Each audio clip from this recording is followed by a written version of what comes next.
अस्सलाम वालेकुम दोस्तों, तुम देख रहे हो अपना पंजाब टीवी ते मजरा मेज़बान अफसाल अहमद। आज दी वीडियो च माशा जनाब दो जानवर एक माशा जनाब है वैड़ जी और एक दोस्तों जनाब नीली की झोटी का भी शौक करावांगे। दिखाओ जी कैमरामैन साहब अल्लाह क्वालिटी के जनाब जानवर मिलते हैं अपना पंजाब टीवी के क्रॉस ब्रीड का माशाल्लाह जनाब जानवर जी। वीडियो ने जनाब मिनट तक देखना है, लाइक भी करना है, दोस्तों ना जनाब वीडियो शेयर भी जरूर किया करो। भाई यूसुफ जी जी की हाल वाल अल्लाह शुक्र जी। तबीयतां से वाल ने? जी जी बिल्कुल। अच्छा नस्ल केड़ी है बड़ा है? ये चोलस्तानी दे मतलब साहिवाल क्रास है मेरे हिसाब से या फरीदन क्रास है। ये चोलस्तानी ते फरीजन मतलब होए। चोलस्तानी दे ये आपा अच्छा ते वारा भाई यूसुफ कितने ये दूजा जी गारंटी ना दूजन वैड। अच्छा दूजन वैड हां जी।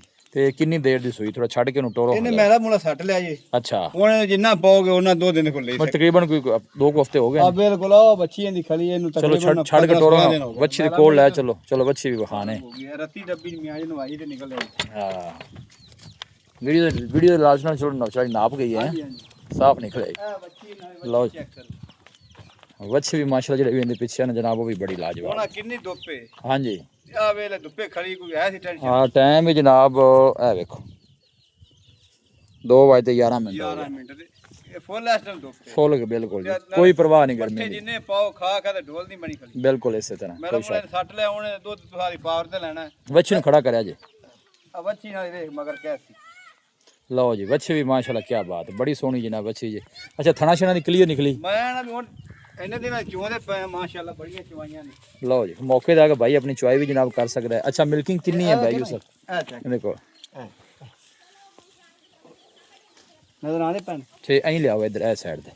अच्छा मिल्किंग कितनी है भाई यूसुफ ने निकला दो? 20 लीटर बोला है दोती बोला उठ के हां दूध जेरी गल 2 हफ्ते दी सुई हुई है। मेरा मुंडा भी सट लिया। अच्छा मेरा मूड़ा पा लिया। लो जी टोटल चुआई करो तो 20 लीटर की चुआई है। बिल्कुल जी वीर असि इनो आए ना जी पानी दे पट्ठे ने ठीक है काल वंडा साडे घरों नहीं दोन लगना मैं खाली पट्ठियां दे खाली पट्ठियां दे 20 लीटर यकीन कर इन बहुत 3 टाइम चो लई एडी थी ले ठीक है। दुध मालकां जिन्ना वेची ना हाँ ਉਹ ਐ ਜਿੰਨਾ ਪਾਓਗੇ ਭਾਵੇਂ 25 26 ਸਿਰ ਚੋਲੇ ਵਾਲੀ सही हो गया। ਲੇਕਿਨ ਸਾਨੂੰ ਲੋੜ ਹੀ ਇੰਨੀ ਕੁ ਹੈ। अच्छा भाई यूसुफ ਜੀ ਜੀ की होने दा मुल की करमा वाली दा? ਬਸ ਮੁੱਲ ਆਪਾਂ ਜ਼ਿਆਦਾ ਲੋਕਾਂ ਤਰ੍ਹਾਂ ਨਹੀਂ भाई हसनो वाली गल कर ਬੋਲ ਜਾਈ जी ਨਾ ਹੀ ਕੋਈ ਜੀ ਆਪਣੀ ਜਗ੍ਹਾ ਹੁੰਦੀ ਹੈ ਵੀ ਅੱਗੋਂ ਨੀਵੀਂ ਦੇ ਪਿੱਛੇ ਉੱਚੀ ਦੇ नहीं नहीं हां बिल्कुल गल ਜੋ ਕੁਝ ਹੈ ਨਾ सादा काम है ਸਾਦਾ ਹੀ ਕੰਮ ਹੈ। ਉਹ ਜੀ ਕਿ ਖੁੱਲੀ ਦੇ ਬੱਦੀ ਹੋਵੇ ਨਾ जी ਕੀਨ ਦਾ ਪਿੱਛੇ ਨੂੰ ਫੁੱਟ ਕੱਢੇ बिल्कुल ਇਹ ਆਈ ਆਣਾ ਹੋਵੇ ਤੇ ਮਗਰ ਵਨ ਆ ਗਿਆ ਜਾਂ ਕੋਈ ਪਤਾ ਹੀ ਨਹੀਂ ਲੱਗਦਾ ਮਤਲਬ ਹੈ। ਬਾਕੀ ਚੀਜ਼ ਜਿਹੜੀ ਨਾ ਚੀਜ਼ ਨਜ਼ਰ ਆ ਜਾਂਦੀ ਹੈ। नहीं सोनी ਟਾਈਮ ਤੋਂ ਕੋਈ ਨਹੀਂ ਲੱਗਿਆ ਵਾ ਨਾ ਵੇਲਾ ਪਿਆ ठीक है। ਚੈੱਕ ਕਰ ਲਓ ਨਾਲੇ की होने दा मुल की जे? ਵਾਹ ਭੱਜਿਆ ਦੀ ਲੈਣਾ ਜਨਾ 6,65,000 ਰੁਪਏ 6,65,000 6,65 कोई मजीद मोहब्बत प्यार ਹੋ ਜਾ ਸੀ ਮੌਕੇ ਤੇ कोई भाई मौके ते आएगा? ਹਾਂ ਰਸਤੀ ਡੱਬੀ ਨਾਲੇ ਵੇਖ ਲੈਂਦੇ नहीं नजर आंदी पई है प्रिंट भी माशाल्लाह सोहना है और बच्ची भी सोहनी है। अच्छा चुआई तुसी दसी टोटल इनदे कोल 20 ਹਾਂ लीटर 20 ਲੀਟਰ ਟੋਟਲ ਜੀ। टोटल चुआई करिए ਹਾਂਜੀ है ਹਾਂਜੀ ये बच्चे ने पक्का छड़ोगे तो फिर जहरी गल ਅਸੀਂ ਨਾ 10 ਕਿਲੋ ਦਾ ਸਾਡਾ ਬਾਲਟਾ ਹੈਗਾ ਬਈ अच्छा ਉਹ ਅਸੀਂ ਨੇ ਥੱਲੋਂ ਨਾ ਭਰ ਲੈਂਦੇ ਹੁੰਨੇ ਆ ठीक है ਕੋਈ 2 ਕਿਲੋ ਜੱਗ ਲਾ ਲਓ ਬਾਕੀ ਅਸੀਂ ਬੱਚੇ ਨੂੰ ਛੱਡ बच्चे ਦਿੰਦੇ ने पिला देने ਉਹ ਵੀ ਪੀ ਲੈਂਦਾ ਉਹ ਬੱਚੀ ਐ ਮੀ ਚੰਗੀ सोहनी होगी सोहनी ਐ चल ਦੁੱਧ ਦਾ ਮੁੜ ਲਾਲ ਲਿਖਿਆ ਉਹਦਾ ਵੀ ਤਾਂ ਚਾਹੀਦਾ ਜਿਹੜਾ ਨਾ। नहीं आओ हिमाचल है बस ठीक है खड़ी रहना। ਅੱਛਾ लो जी है मझ भी है जो नीली दी जनाब भाई यूसुफ नीली दी बिल्कुल प्योर पूरी जिस्म दे पसम दोनों जनाब नजर आवेगी। ਆ ਵੇ ਲੋ ਇੱਕ ਕੱਢੀ ਦੀ हां ये कड्डी दी ਐ ਚੈੱਕ ਕਰ ਬਰੀਕ बिल्कुल जी। ਕਿੱਥੋਂ ਮਰਜੀ ਫੜਨਾ ਮਾਜ ਨੂੰ अच्छा कितनी देर दी सुई हुई? ਇਹਨੂੰ 3 ਕੁ ਦਿਨ ਹੋ ਗਏ ਨੇ। अच्छा वारा के ਸੂਈ ਉਹ ਵੀਡੀਓ वारा भाई यूसुफ कितवा ਇਹ ਦੂਜਿਆਂ ਨੇ ਝੂਟੀ पर छड़ के टोर ਪਿਓਰ पीछे ਨੀਲੀ ਦੇ ਇਲਾਕੇ ਚ ਆਈ ਹੈ। पीछे की बच्चा की सो? ਇਹਨੇ ਕੱਟਾ ਹੈ ਜੀ अच्छा पीछे कट्टा है ਰਹਿਣਾ ਹੀ ਛੱਡ ਆ। हां निकया ध्यान नाल ਅੱਜ ਮੈਂ ਇਹਨੂੰ ਨਵਾਇਆ ਨਵਾਇਆ ਤੇ ਤੇਲ ਸ਼ੇਰ ਵੀ ਲਾਇਆ। ठीक है जहरी गल वीडियो लानी में चमकाना तो हुंदा ना जानवर ਅਸੀਂ ਅੱਜ ਮੈਂ ਇਹ ਪਰਾਂ ਲੈ ਚਲੋ ਕੱਟੇ ਲਈ ਪਵੇ कट्टे वाले ला सकते ले निक्का भाई तेज बड़ा।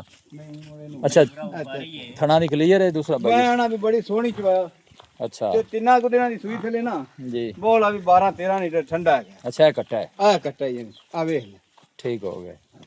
लो जी बोला भाई भाई उसका कहना कि 12 13 12 13 लीटर बड़ी सोहनी चवाई जनाब मैं दी बेहतरीन थोड़ी चल टोर भाई रेहान ना की ना रियान रेहान अली। अच्छा भाई यूसुफ इंदा की मोल जोटी दा? भाई इंदा भी उन्ना ही कर लो जी 665। 665 कर लो। अच्छा दोवें को भाई कठियां जोटी दी तेरी गां ले ले किन्ने दी? कठियां लवे ते जनाब 13 लाख तक दे देंगे 6.5 6.5 हाँ जी थोड़ा नहीं प्यार मोहब्बत कीते? चलो और कर लांगे किवें को आखे दा आपा उवें कर लांगे। लो जी है बैक साइड ऑर्डर चेक करना है माशाल्लाह जोटी का साफ सुथरा ऑर्डर जी और पुशल चेक करनी बिल्कुल धागे बिल्कुल बरीक बरीक पुश। वेख ले ਨਸਲੀ ਮੱਝਾਂ ਹੁੰਦੀਆਂ ਨੇ ਮੱਝਾਂ ਦੇ ਹੁੰਦੇ ਨੇ ਐਡੇ ਐਡੇ ਮੋਟੇ ਪੂਛ ਪੁੱਛ ਲੈਂਦੇ ਹੁੰਦੇ ਨੇ ਬਿਲਕੁਲ ਇਹ ਦਾਗੇ ਵਰਗੀ ਆ ਬਰੀ ਇਹ ਦੇਖੋ ਮਾਸ਼ਾਅੱਲਾ ਪੁੱਠਾ ਵੀ ਚੈੱਕ ਕਰਨਾ ਜੋਟੀ ਦਾ ਮਾਸ਼ਾਅੱਲਾ ਸਾਫ ਸੁਥਰੀ ਥਾਣਾ ਵੀ ਮਾਸ਼ਾਅੱਲਾ ਬੜੇ ਸੋਹਣੇ ਸਾਡਾ ਵੀ ਐਡਾ ਨਹੀਂ ਵਪਾਰੀਆਂ ਲੱਗਾ ਹਾਂ ਬਿਲਕੁਲ ਨਹੀਂ ਛੱਲੀਆਂ ਉਹਨਾਂ ਬਰਾਬਰ ਦੁਆ ਦੀ ਵੰਡ ਡੰਗਰ ਦੀ ਬੰਦੀ ਨਹੀਂ ਸੋਹਣੇ ਨੇ ਜਾਨਵਰਾਂ ਦੇ ਕੋਈ ਸ਼ੱਕ ਨਹੀਂ ਗਾਏ ਵੀ ਤੇਰੀ ਚੰਗੀ ਹੈ ਮੱਝ ਵੀ ਚੰਗੀ ਰਾਬਤਾ ਨੰਬਰ 0307 2541 590 0307 2541 590 ਜਨਾਬ ਰਾਬਤਾ ਨੰਬਰ ਜੇ ਮੌਕੇ ਤੇ ਆਪਣੀ ਚੁਆਈ ਵੀ ਕਰ ਸਕਦੇ ਹੋ ਥਣਾ ਛਣਾ ਦੇ ਮਾਸ਼ਾਅੱਲਾ ਕਲੀਅਰ ਜੇ ਲੋਕੇਸ਼ਨ ਤਹਿਸੀਲ ਦੀ ਪਾਲਪੁਰ ਡਿਸਟ੍ਰਿਕਟ ਕੁਕਾੜਾ ਜਨਾਬ ਲੋਕੇਸ਼ਨ ਜੇ ਵੀਡੀਓ ਜਨਾਬ ਪਸੰਦ ਆਵੇ ਵੀਡੀਓ ਨੂੰ ਲਾਈਕ ਕਰੋ ਦੋਸਤਾਂ ਨਾਲ ਜਨਾਬ ਸ਼ੇਅਰ ਜ਼ਰੂਰ ਕੀਤਾ ਕਰੋ ਮਿਲਾਂਗੇ ਜਨਾਬ ਇੱਕ ਅੱਛੀ ਔਰ ਲਾਜਵਾਬ ਵੀਡੀਓ ਦੇ ਨਾਲ ਆਪਣੇ ਮੇਜ਼ਬਾਨ ਅਫਸਾਲਾ ਮੈਨੂੰ ਦੋ ਇਜਾਜ਼ਤ ਅल्लाह निगहबान।